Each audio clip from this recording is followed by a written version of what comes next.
Hello ndugu zangu wa Tanzania, habari zenu? Naamini mko poa, buheri kabisa wa afya. Sasa leo kuna maswali mawili nataka tuulizane, lakini moja ni mwaka 1964 iliandikwa historia kwenye vikao vya Umoja wa Mataifa. Ndio ilikuwa mwaka ambao ilitokea hotuba fupi. Rekodi hiyo sijui kama kuna mtu mwingine aliwahi kuivunja. Hii aliitoa bwana Che Guevara. Aliongea maneno haya matatu tu.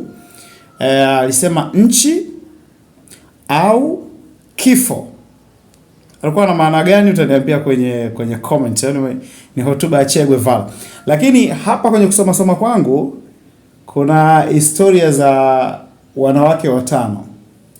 Sasa nitakapotaja sifa zao ninazoziona hapa, wewe kwenye comment utaniandikia ni mwanamke gani mwingine ambaye au wanawake gani wengine ambao unawajua hapo, alafu baada ya hapo nitakuwa na maneno machache sana ya kuongea. Sasa mwaka 1560 alizaliwa kiumbe mmoja alikuwa anaitwa Elizabeth Patrori. Huyu alikuwa ni katili. Huyu alikuja kufa mwaka 1614.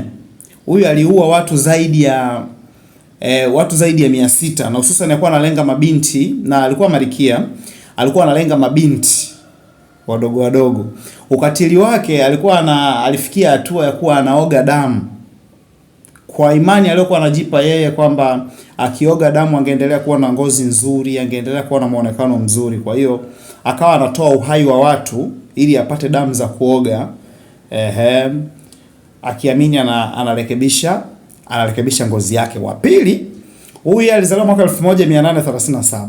Alikuwa anaitwa Amiria Daya. Naye alikuwa ni noma huyu mpaka anakuja kutoka duniani ameshaua watu zaidi ya 400. Unaona? Twende haraka. Kuna watatu ambaye alizaliwa mwaka 1956, amekufa mwaka 2002. Huyu alikuwa anaitwa Allen Warners.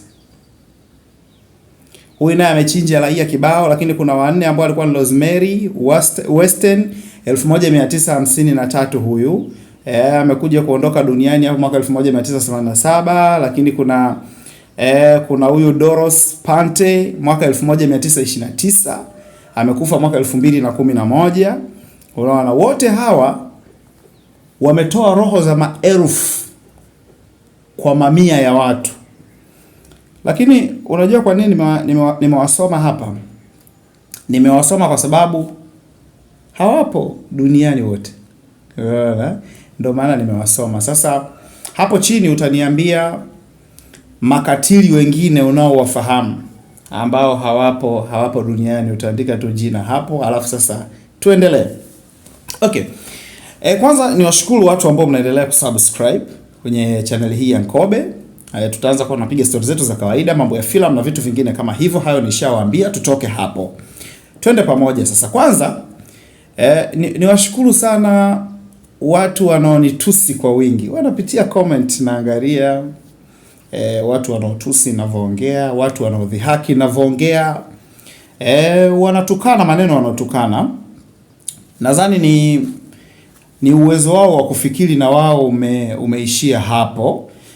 Unaona, kwa hatuwezi tukaendelea kuwalaumu. Mimi nadhani ni waruhusu kutukana, mnaotishia ni waruhusu kutishia, ni waruhusu kufanya kitu chochote. Lakini mwisho wa siku niwaambie hivi, taifa letu hili ni la kwetu sote. Kila mmoja ana hoja zake anazohisi ni za msingi kulizungumzia taifa lake, kila mmoja. Na hii hapa naweza nikasema akili ambayo ikufundishwa kutafuta hata kuongoza mali ya urithi inakuwa ni kazi sana. Ndio maana unaweza kumkuta mtu mkiongea vitu vya msingi vinamkera sana, lakini vitu vya kipuuzi anakuwa shabiki namba moja. Hawa ndo wale ambao wamejaliwa vitanda lakini bado wanapenda chini. Jifunzeni kuona jema kwenye kila baya. Leo unaweza ukaraumu wewe, sijui kuna mtu mmoja mbona analilia. Yeye analilia speaker zake, analilia vitu vyake vimeibiwa na nini na nini. Lakini mimi nimewahi kusema kitu kimoja.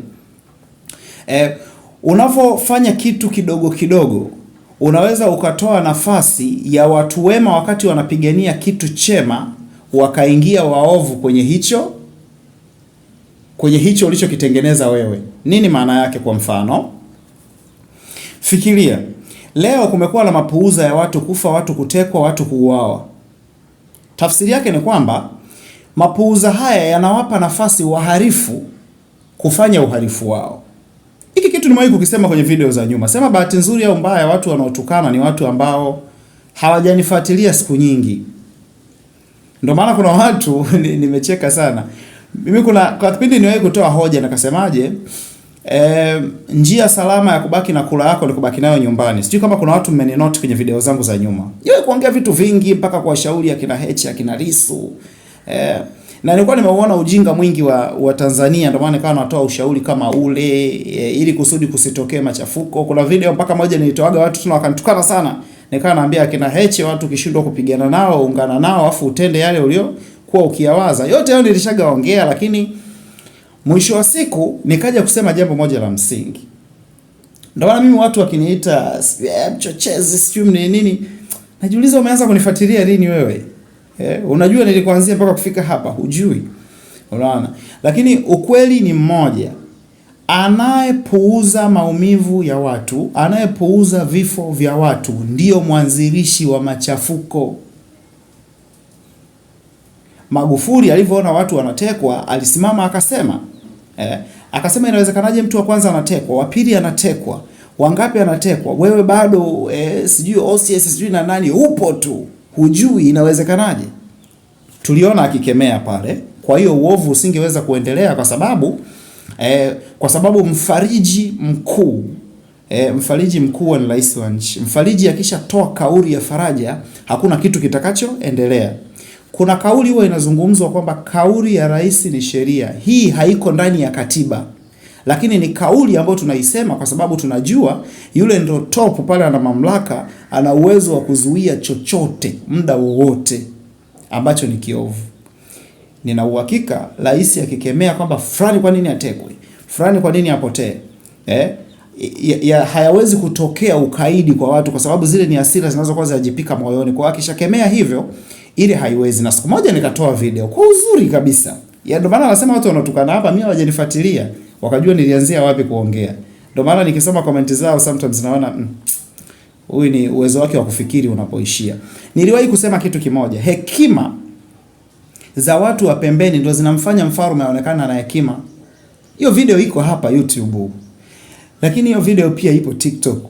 Nikasemaje? Kuna watu anaweza akawa rais ni mzuri sana, hana matatizo kabisa. Lakini kuna watu ambao wanamzunguka, wanamuingiza kwenye fuse ili aonekane mbaya. Siku akiingia matatizoni watu wajitenge. Haya maneno mimi nilishayaongea na nikasema kabisa kwamba kama hawa watu wanaendelea kushauri hivi ili wampoteze huyo mama, kwa sababu mama tunajua wakati anaingia, jinsi alivyoingia tunakumbuka, alileta usawa, aliwakaribisha watu waliokuwa wamekimbia, akafanyaje. Lakini mimi kwa fikra zangu na utafiti wangu nikaja kugundua yawezekana kuna watu ambao wanamzunguka pembeni kumshauri vitu ambavyo vitamuingiza kwenye mtego wa yeye kuonekana mbaya. Hii video ya haya maneno ninayorudia hapa nimeiongea, kama sikosei ilikuwa ni kwenye mwezi wa 7. Kwenye mwezi wa 7 nikasemaje, hii hali inavyoendelea hivi itamchafua huyu mama, lakini mwisho wa siku itatengeneza waovu. Watakuwepo wapigania haki na watakuwepo wabaya ndani ya kupigania haki. Na nikatoa mafundisho siku moja. Ndio maana nasema wewe unanitukana, fuatilia vitu vyangu vya nyuma.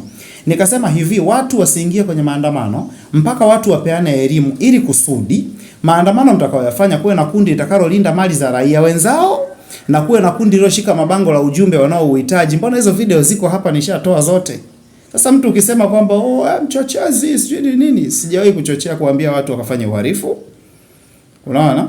Niliwahi kabisa kutoa wazo kwamba maandamano mazuri ni yale ambayo kuna watu watakuwa wanalinda mali za Watanzania wenzao na wakati huo wengine wameshika mabango ya ujumbe. Okay, naombeni muendelee kusubscribe, tutaendelea kupeana elimu.